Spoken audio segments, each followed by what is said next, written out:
जब शेर अपनी शेरी छोड़ देता है तो बहुत सारे कुत्ते भौंकने लग जाते हैं। हाँ, कुत्तों के अंदर दम आ जाता है। आज देख रहे हैं हम, इधर से एक कुत्ता, उधर से एक कुत्ता, हर कोई मुंह उठाए भौंके जा रहा है, कभी हुजूर पर, कभी इस्लाम पर, कभी कुरान पर। उसकी वजह क्या है? मोहम्मद अरबी के शेरों को नींद आ गई है, ये गफलत में है। और यही चाहती भी है दुनिया कि ये नौजवान नशे में मुलविस रहे, ये धुत रहे, हुस्न के पीछे भागते रहे, दौलत के पीछे एक दूसरे का कत्ल करते रहे। दुनिया ये चाहती है मोहम्मद अरबी के शेरों में होश कभी ना आए, वरना उनको भी पता है कि जिस दिन ये खड़ा हो गया बहुत सारे कीड़ों की मौत आ जाएगी, बहुत सारे कुत्तों को यूं ही खुजली शुरू हो जाएगी। तुम्हें उठने देना नहीं चाहती दुनिया, कभी कभी बेदार होने नहीं देना चाहती, मगर जब तक हमारे पास आवाज है, जब तक जुबान है, हम बोलते रहेंगे। एक ही चीज है जो तुम्हें यहां से वहां ले जाती है, वो कौन सी है? कि मोहम्मद से वफा तूने, तो हम तेरे हैं। ये जहां चीज है क्या लौह कलम तेरे हैं। नारा वो एक खातून जो ओहद के मैदान की तरफ भाग जा रही थी, और आने वाले जंग खत्म होने के बाद आने वालों ने उस खातून से कहा, ऐ बीबी तुझे पता है तेरे शोहर का इंतकाल हो गया, शहीद हो गए। उसने इन्ना लिल्लाह पढ़ा और आगे बढ़ने लगी। फिर किसी ने कहा तुम्हारे बेटे भी शहीद हो गए। उस खातून ने इन्ना लिल्लाह पढ़ा और फिर आगे बढ़ने लगी। फिर किसी ने कहा तुम्हारा भाई भी शहीद हो गया। एक औरत के लिए ये रिश्ते बड़े अहम होते हैं, बेटा हो, भाई हो, शोहर हो। और औरतों में सब्र कम देखने को मिलता है। जब किसी के घर में मैयत होती है, सबसे ज्यादा चीखो पुकार औरतों की होती है, नोहा करना, मातम करना औरतों के अंदर आता है। लेकिन रसूल पाक सल्लल्लाहु ताला अलैहि वसल्लम की मोहब्बत जिस खातून के दिल में हो, उसे आम औरतों से कंपेयर ना करो। एक ही तन्हा औरत है, बाप भी शहीद, बेटा भी शहीद, भाई भी शहीद, शोहर भी शहीद। चार मौतों की खबरें जब उनको दी गई, उस खातून ने कहा, है आने वालों, सारे मेरे रिश्तेदारों के मौत की खबरें सुना रहे हो, जरा ये तो बताओ आमिना के लाल सलामत है या नहीं? आमिना के लाल सलामत हैं या नहीं? आने वाले ने कहा अल्लाह के रसूल सलामत हैं। उस खातून ने कहा मुझे दिखा तो दो, अरोनी, मुझे दिखाओ कहां है। ले जाकर करीब किया गया, हुजूर पाक सल्लल्लाहु अलैहि वसल्लम के जलवे जहां आरा को देखा, आंचल फैलाती है और कहती है या रसूल अल्लाह, या रसूल अल्लाह, कुल्लु मुसीबतिन बादक जुललुन। ऐ अल्लाह के रसूल, अगर आप सलामत हैं, हर मुसीबत छोटी है। वाह वाह, हर मुसीबत छोटी है। उनका ही ये नारा था, हर सितम हर मुसीबत गवारा है। या रसूल अल्लाह, एक बार कह दो कि तू हमारा। सुभान अल्लाह। नाराए तकबीर, नाराए रिसालत, मसलके आला हजरत, अजब चीज है, हजरत। अजब चीज है लज्जत आशनाई, अजब चीज है लज्जत आशनाई। जिसको ये लज्जत मिलती है मोहब्बत मुस्तफा की, फिर वो मुसीबतें गिनता नहीं है, वो अपने ऊपर आने वाली आफतों को गिनता नहीं है। उसके लिए दुनिया हेच है। अजीजा ने गिरामी वक़ार, आपको पता है वो सहाबा इकराम रिदवानुल्लाह ताला अलैहि मजमाइन, जिनकी जिंदगियां, जवानी की जिंदगियां बड़ी अजीज होती। हर आदमी जवानी में ऐश करता है, मगर मदीने के उन जवानों को हमने देखा है, आज शादी हुई, आज दुल्हन को घर लाया है, दूल्हा अपनी दुल्हन के साथ सुहाग रात में मसरूफ है, लेकिन जंग का बिगल बज गया। बाहर मदीने में आवाज आने लगी, रसूल पाक सल्लल्लाहु ताला अलैहि वसल्लम ओहद के मैदान की तरफ निकल पड़े हैं। ये आज का दूल्हा अपनी दुल्हन को बिस्तर पर छोड़कर निकल पड़ता है और जाकर रसूल पाक सल्लल्लाहु अलैहि वसल्लम की जमात में शरीक हुआ। जानते हो वो खातून भी ऐसी नहीं थी कि पैर पकड़ ले, कहां सुहागन को अभागन किए जा रहे हो, मेरा कौन होगा इसके बाद। नहीं, खातून ने कहा जाओ अल्लाह हाफिज, अगर सलामती के साथ आ गए फखर से गाजी की बीवी कहलाऊंगी, और अगर शहीद हो गए तब भी फखर करूंगी कि शहीद की बेवा हो। रसूल पाक के मुआशरे के उन मिसालों को तुम्हारे सामने रख रहा हूं जिन्होंने लज्जत आशनाई पाली थी, हुजूर की मोहब्बत का मजा ले लिया था। वो सहाबी रसूल जवान दूल्हा मैदान जंग में शरीक हो गया, लेकिन घमासान की जंग में शहीद भी हो गया। एक रात का दूल्हा शहीद हुआ है जिसको अल्लाह के फरिश्तों ने गुस्ल दिया था, हजरत हंजला गुसैलुल मलाइका। और आपको पता है एक नौजवान जो काले रंग के थे, हजरत अब्दुल्ला असवद उनको कहा जाता है, हुजूर के पास आए, कहा शादी करना है, शादी करना है, उम्र हो गई है। हुजूर पाक सल्लल्लाहु ताला अलैहि वसल्लम ने फरमाया कुछ है मेहर देने के लिए, कुछ पैमाल है? कहा कुछ है नहीं। कहा मेहर के लिए पैसे ले आओ, शादी करा दी जाए।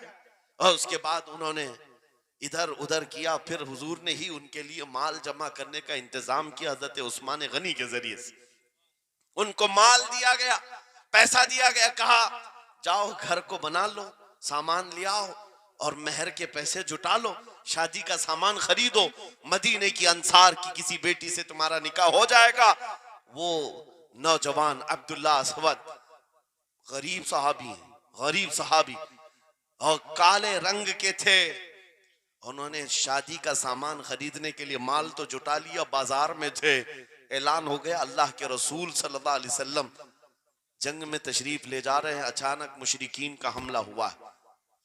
ये जो नौजवान है शादी का सामान खरीदने गया था, जाकर घोड़ा खरीद लेता है और हथियार खरीद लेता है, और उसके बाद जो जिरा हुआ करती थी, लोहे की टोपी, लोहे का लिबास, सब खरीद लिया। और जितना मन था जो कभी नहीं पहना था वो सारे हथियार खरीद लिए और सज संवर कर घोड़े पर बैठ कर क्या गया। जब मैदान जंग में सफें लग रही थी, शरीक हो गए। इनको तो गरीब सहाबा में शुमार किया जाता था, इनके पास कभी कोई हथियार नहीं था, न कोई तलवार, न कोई टोपी, न कोई घोड़ा।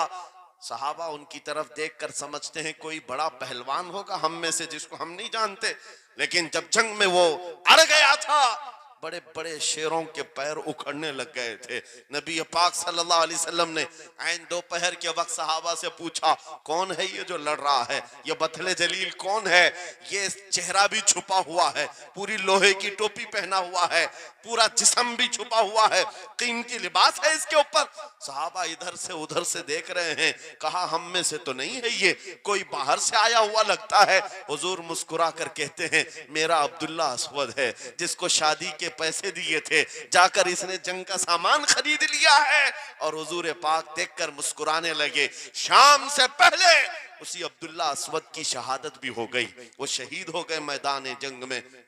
जानते हो नबी करीम सल्लल्लाहु ताला अलैहि वसल्लम खुद चलकर तशरीफ लाए और उनके सर से जिरा उतारी, टोपी उतारी, खुद को उतारा और अपनी गोद में उनका सर रखा, उनके चेहरे से मिट्टी को साफ किया।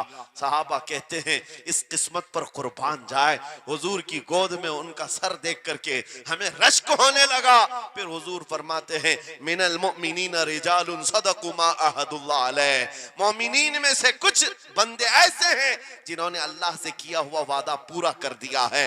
मेरे अजीजों, ये कट गए, खत्म हो गए, अपने आप को फना कर दिया। कौन सी चीज थी जो इन्हें मैदान में ले आती थी? कौन सी चीज थी जो इन्हें बिस्तर से उठा लाती थी? कौन सी चीज थी जो बाजार में शादी के सामान खरीदने से बदल कर वो हथियार खरीदने पर आ जाए? अरे जंग में जाना कोई क्रिकेट और फुटबॉल का मैदान नहीं है, हथेली में जान लेकर के जाना है। अच्छे अच्छों के हालात खराब हो जाते हैं, एक डंडा देख ले, लेकिन वो नबी पाक सल्लल्लाहु अलैहि वसल्लम के साथ ऐसे निकल पड़ते थे जैसे लगता है रोज का काम है। ये कौन सी चीज है जो उन्हें लाती थी? वही इकबाल कहता है अजब चीज है लज्जत आशनाई, अजब चीज है लज्जत आशनाई। बद्र के मैदान में हुजूर जा रहे थे, एक घर में रात को लड़ाई चल रही है। किसके दरमियान? बाप और बेटे के दरमियान। बाप बूढ़े हो गए हैं, बेटा लड़ रहा है, अब्बा आप नहीं जाएंगे, आप घर में रहेंगे, मैं जाऊंगा। बाप कहते हैं नहीं बेटा तू घर संभाल, मैं जाता हूं, मेरी उम्र हो गई है, मैं जाऊंगा हुजूर के साथ। तकरार इतनी बढ़ गई कि उन्होंने कुरान अंदाजी की, चिट्ठी डालेंगे जिसका नाम निकलेगा वो जाएगा। कुरान अंदाजी हुई 3 बार, 3 बार भी हुई तो बेटे का ही नाम निकला। बाप ने कहा मुझे नहीं चाहिए ये तेरी कुरान अंदाजी, मैं हुजूर के पास ले चलता, मैं हुजूर के पास जाऊंगा। अजब चीज है लज्जत आशनाई। हुजूर के साथ जाने का जज्बा कैसा था। अरे वो कुरान अंदाजी कर रहे हैं अपने आप को कुर्बान करने के लिए। कोई मिठाई की तकसीम नहीं हो रही थी कि जाकर के मिठाई एक लड्डू ले आएंगे। वो जंग के मैदान में जाने के लिए कुरान अंदाजी कर रहे हैं। बाप बेटे की तकरार, फिर आए बारगाह मुस्तफा में, दोनों ने दलीलें रखी। बाप ने कहा ये जवान है, घर संभालेगा, मुझे आपके साथ जाने की इजाजत दीजिए। बेटे ने कहा या रसूल अल्लाह, मैदान जंग जवानों से ज्यादा भरपूर होना चाहिए, ताकत का ज्यादा इस्तेमाल होता है। मेरे बाप को आप कहें घर पर देखें, यहाँ के हालात वो संभाले, मैं आपके साथ चलूंगा। हुजूर पाक ने जवान की बात सुन ली और बूढ़े सहाबी से कहा आप घर पर रहे, आपका जवान जाएगा। इतना जुमला कहना था, चीख निकली उनकी, हाड़े मारकर रोने लगे। कहा हाय अफसोस, इस बुढ़ापे पर तुफ है मुझे, इस बुढ़ापे ने मुझे नबी से दूर कर दिया। अजब चीज है लज्जत आशनाई, अजब चीज है लज्जत आशनाई। वो बूढ़े हो जाते तब भी ये सोचते कि हुजूर के साथ जाने का मौका मिले। एक खातून आई, मैं ये सब मिसालें रखता हूं, ऐ नौजवानों फिर तुमसे पूछता हूं, क्या लज्जत आशनाई तुम्हें भी मिली है? हुजूर की बारगाह में अपने आप को फिदा करना या अपनी दुनिया को ठोकर मारने का जज्बा कभी आया है? एक खातून हुजूर के दरबार में आई। जब हुजूर सल्लल्लाहु तआला अलैहि वसल्लम किसी मैदान की तरफ जा रहे थे, वो भी जंग का हाल था, कई जंगें लड़ी गई। एक खातून आई 1.5 साल का बच्चा लेकर। कहा या रसूल अल्लाह, मदीने की सारी माएं अपने जवान लड़के भेज रही थी, मेरे घर में कोई नहीं था, एक 1.5 साल का बच्चा है, मैं इसको ले आई हूं, इसको कबूल कर ले। तवज्जो, माँ का कलेजा कैसा होता है, माँ की ममता। 1.5 साल के बच्चे को लेकर आई, कहा इसको कबूल कर ले। हुजूर ने पूछा इसका क्या करेंगे? वो खातून कहती है या रसूल अल्लाह, मेरे शोहर शहीद हो गए और मेरे पास सिवाय इस बेटे के कोई नहीं। हाँ मुझे अंदाजा है मेरा बेटा चल फिर नहीं सकता, तीर तलवार नहीं उठा सकता, ये जंग में जाने के काबिल नहीं, लेकिन मैं इस हिस्से से महरूम नहीं होना चाहती जो मदीने की हर माँ ले रही है। बस या रसूल अल्लाह, मेरे बेटे को आप किसी मुजाहिद के हाथ में दे दें, जब दुश्मनों की तरफ से तीर चले मेरा बच्चा ढाल के काम तो आ सकता है, मेरा बच्चा ढाल के काम तो आ सकता है। अजब चीज है लज्जत आशनाई, अजब चीज है लज्जत आशनाई। जिसे ये आशनाई की लज्जत मिली है, उसने मुस्तफा करीम के कदमों में बच्चे भी वार दिए, सब लुटा दिया है। उनके लिए माल की कोई अहमियत नहीं थी। आपको पता है सिद्दीक अकबर रज़ी अल्लाह तआला अन्हु के घर एक बार रसूल करीम सल्लल्लाहु अलैहि वसल्लम तशरीफ लाए और वो उस वक्त इबादत में मसरूफ थे। अचानक हुजूर करीम अकरम सल्लल्लाहु तआला अलैहि वसल्लम घर जैसी आए, दरवाजा खुला, हुजूर सीधे एक कमरे की तरफ गए, वहां एक संदूक रखा था और उसमें कुछ माल था। हुजूर अकरम सल्लल्लाहु तआला अलैहि वसल्लम ने उस संदूक से माल को उठाया। हजरत अबू बकर सिद्दीक मुस्कुराए और कहा शुक्रन लिल्लाह, ऐ अल्लाह तेरा शुक्र है। हुजूर पाक ने उनके माल को जैसे उठाया, कहते हैं मैं अभी अल्लाह करीम की बारगाह में दुआ यही कर रहा था, ऐ मौला बस तू इतना करम कर दे, तेरा रसूल मेरा पूरा माल अपना समझा करे, अपना समझ ले। वो अपने आप को सब लुटा देते, फिर कहते मेरे अजीजों अजब चीज है लज्जत आशनाई, जिसे ये मिल गई हर मुसीबत उसे छोटी लगती है, हर मुसीबत हल्की लगती है। अब आओ मैं तुमसे पूछता हूं, यहाँ थोड़ी सी तकलीफों पर बिलबिला उठते हैं, थोड़ी सी तकलीफ क्या आई कि तितर बितर हो जाते हैं। तुम्हारे आज इत्तेहाद को देखने के लिए आंखें तरस गई हैं। हमारे इख्तिलाफात इतने बढ़ गए, इतने बढ़ गए। एक जमात है, एक सुन्नियत है, एक मसलक है, लेकिन एक दूसरे से मुसाफा करना नहीं चाहता, एक दूसरे से गले मिलना नहीं चाहता। उलमा की जमातें अलग, पीरों की जमातें अलग। क्या ये जीने के सलीके हैं? क्या तुम्हें लज्जत आशनाई नहीं मिली है? नबी करीम सल्लल्लाहु तआला अलैहि वसल्लम की आशनाई की लज्जत जिसे मिलती है वो नफ्स को मार देता है। उसके पास सिवाय हुजूर की निस्बत के किसी चीज का ख्याल नहीं होता, किसी चीज का ख्याल नहीं होता। सहाबा इकराम की बात मैं आपको बताऊं, आज दुनिया में इस तरह हमारी तरफ जो नजरें उठी हैं उसकी वजह यह है कि हमें तोड़ दिया गया है। वो 100 साल पहले अंग्रेज यहां ये कहते थे, जिसको इकबाल ने कहा है, ये फाका कश मौत से डरता नहीं, जरा रूहे मोहम्मदी इसके बदन से निकाल दो। 100 साल पहले अंग्रेजों ने कहा था रूहे मोहम्मदी इसके बदन से निकाल दो। क्यों? जब तक रूहे मोहम्मदी इसके साथ है, वही लज्जत आशनाई है जिसको मैं कह रहा हूं, वही इश्क मुस्तफा है। जब तक इसके साथ है, ये मौत से कभी डरता ही नहीं है। इसको मौत से डराना है तो ये इस इश्क की दौलत को खींच लो, निकाल लो, रूह मोहम्मदी इसके बदन से निकाल दो। तुम सब नौजवानों को मैं तंबीह करता हूं मेरे अजीजों, रूह मोहम्मदी तुमसे छीनने के लिए दुनिया ने एड़ी चोटी का जोर लगा दिया है। तुम्हारे मुट्ठी में हर गुनाह को लाकर जमा करने की कोशिश की गई है। तुम्हारी आंखों को आज खरीद लिया गया, तुम्हारी हया का कत्ल कर दिया गया, तुम्हारे अखलाक कहां चले गए। हमारा वो नौजवान जब निकलता था तो उसके लिए फरिश्ते इस्तकबाल करे। उम्मत मोहम्मदिया का वो गयूर जवान जिसके लिए अल्लाह ताला ने तूफानों के रुख मोड़ दिए, समंदरों में रास्ते बना दिए, सिमट कर पहाड़ उनकी हैबत से राई। आज उसका हाल ये है कि पूरी रात पबजी में गुजार रहा है, ये टिकटॉक पर मुजरे कर रहा है। ये ला करके तुम्हारे हाथों में इसीलिए थमाया गया है, इसीलिए थमाया गया है। और एक